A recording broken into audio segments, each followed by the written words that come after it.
Баягы жаңы келген окуучу кыз бар эле го. Кайсыл? Нурлан кызы. Ооба. Ошол Нарбаеванын кызынан ийгиликтери өтүп кетип жатат. Нарбаева дайыма өзүнүн кызын алдыга тартчу эле го. Ошо да.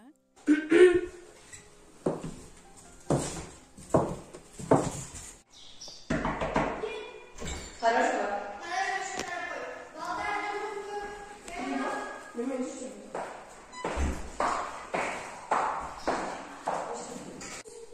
Нурлан кызынын билими сенен ашып кетиптир го.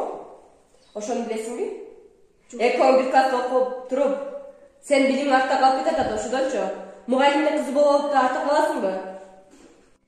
Сен кайсы жол менен болбосуң? Нурлан кызын жолдон алышта.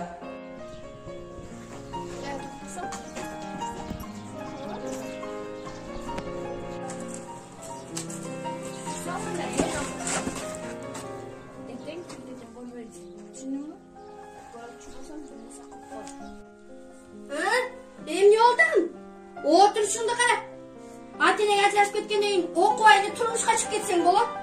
Эже.